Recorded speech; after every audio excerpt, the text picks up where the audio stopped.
Halo semuanya, mari kita bertemu lagi.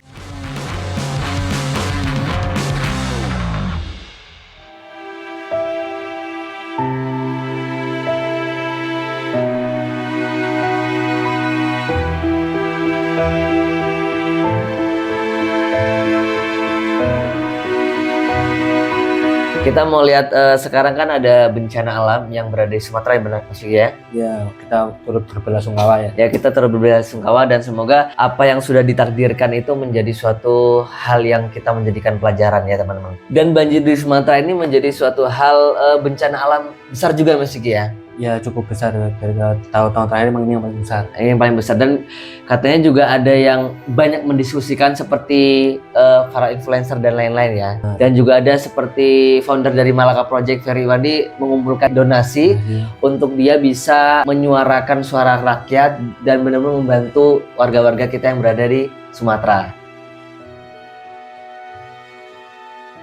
Kita mau ngebongkar kenapa sih terjadinya banjir di Sumatera ini. Apakah karena memang ada suatu kerusakan yang parah di muka bumi ini terjadi karena industri, apa karena memang sudah ditakdirkan oleh Tuhan kira-kira? Apa sih pandangan dari bencana alam yang berada di Sumatera? Nah, menurutku ya, ini dari yang pertama tuh manufaktur. Nanti banyak daerah-daerah sekarang tuh yang awalnya itu resapan air, ya berubah jadi lahan-lahan industri gitu. Kayak rumah-rumah sekarang udah dibangun di pinggir-pinggir sungai. Itu kan sebenarnya daerah resapan air yang ya seperti fungsinya resapan air gitu. Banjir itu harus, apalagi Aceh kan itu daerahnya, daerah yang bisa dibilang dekat dengan laut gitu. Iya, laut, benar-benar. Kita harus mengantisipasi ya dengan resapan air itu jangan sampai berkurang, apalagi dengan sekarang banyak manufaktur. Iya.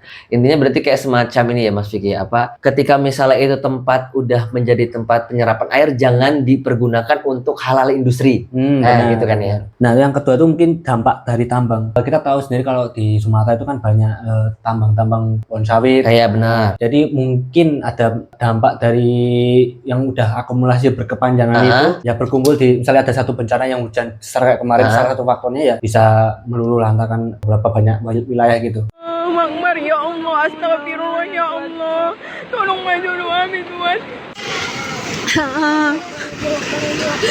Kau nahan kereta. Tapi kita tuh nggak bisa menyalahkan orang lain gitu. Jadi kita harus lihat ke diri kita sendiri. Benar-benar. Wah, jadi jangan kerja di kelapa sawit dong. Nggak bisa gitu sebenarnya. Gaji mereka di kelapa di pohon sawit atau di industri tambang itu lebih menjanjikan ketimbang yang tradisional itu. Benar-benar. Kita jadi dilema juga kalau mau ngikut industri itu juga ya, kita ada kehidupan yang lebih layak, tapi kalau kita ke tradisional kita juga nggak bisa makan atau apa. Makanya kita harus ada menyeimbangkan antara kesehatan alam dengan kebutuhan pribadi kita secara personal gitu ya. Kalau menurutku sih bagaimana caranya kita bisa memanfaatkan alam semaksimal mungkin dan mencari alternatif lain ya. Untuk saat ini kayaknya menurut saya pemerintah juga harus banget mencari alternatif bagaimana caranya membuat satu industri yang mengakibatkan alam bisa berjalan dengan baik. Contohnya, semacam kalau misalnya ada industri baru pertambangan yang membabat-babat misalnya tanah-tanah dan lain-lain, juga tanam pohon 1000 pohon, tanam juga tanaman-tanaman yang bisa menyerap air gitu, bersinambungan gitu kan. Kan karena kita diberikan alam ini untuk kita manfaatkan sebaik-baiknya. Dan ketika misalnya manusia tidak bisa diberikan kebermanfaatannya itu, maka Tuhan juga akan marah gitu kan. Dalam artian alam juga akan, udah waktunya nih terjadi bencana seperti ini. Menurutmu solusi selain industri tambang itu apa sih yang di Sumatera sana? Walaupun kita tidak menyalahkan ya, tapi jika suatu saat mungkin ada planning lain di Sumatera itu akan ada industri apa selain kita harus mengeruk? Kalau menurutku ada industri-industri yang semacam kayak daerah Lampung itu ya, dia ada kayak kopi-kopi, dia kopinya juga bagus-bagus kopinya, dan juga industri-industri yang bisa memanfaatkan alam dan juga bisa kita mendapatkan penghasilan dari situ. Walaupun ya setiap industri itu pasti memiliki limbah kan ya, memiliki suatu dampak yang baik juga buat kita, dampak yang buruk juga buat lingkungan. Tapi bagaimana caranya kita bisa menanggulanginya secara tepat lah ya. Nih, kalau tambang kan banyak banget kan, HP kita kan berasal dari tambang-tambang juga kan. Benar-benar. Apapun itu elektronik lah. Masa kita mau nih, kita HP kita bagus tapi anak cucu kita nantinya tidak bisa menikmati alam yang berada di sana. Dan mungkin bisa juga kayak wisata-wisata gitu. Nanti mungkin ada tempat wisata yang ngurus tuh ya warga-warga sekitar gitu, kan bisa saling membangun UMKM. Mungkin itu perlu dipertimbangkan, itu di-push lagi lah gitu biar wisatanya. Ya kita nggak lihat kalau Sumatera tuh kalau wah tambangnya gitu. Kayak misalnya Bali tuh ya identik dengan wisata. Kita coba kalau misalnya mungkin nggak waktu dekat, mungkin dalam butuh waktu bertahun-tahun, tapi ya itu harus dimulai dari sekarang. Iya benar.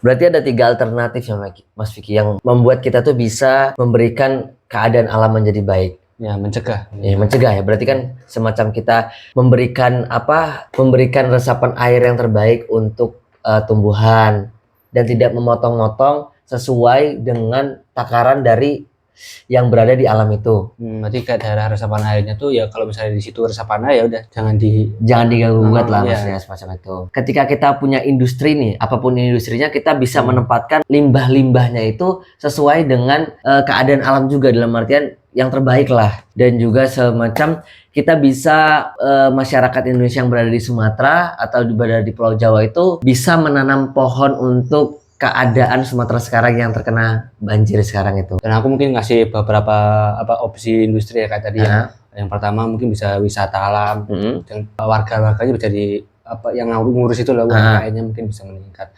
Yang kedua kopi, karena kopi di Sumatera itu banyak banget kopi. Banyak. Aceh, kopi Gayo yang lain. Dan itu salah satu peran kita adalah kita harus mendukung produk lokal. Iya benar. Oke semuanya, buat warga Sumatera yang terkena bencana, yang sedang merasakan kelaparan, kesusahan, dan lain-lain, kita turut belasungkawa. Dan semoga warga Indonesia semuanya bisa membantu warga-warga Sumatera, dan kita sebagai anak muda bisa memberikan hal informasi lah ya tentang terkait dengan keberadaan Indonesia sekarang ini. Ya benar, jadi kita nggak usah menyalahkan satu sama lain. Kita kayak mengevaluasi diri, apa yang salah dari mungkin kita tanpa sadar memang kita ngerusak alam, tapi kita nggak sadar aja. Iya benar.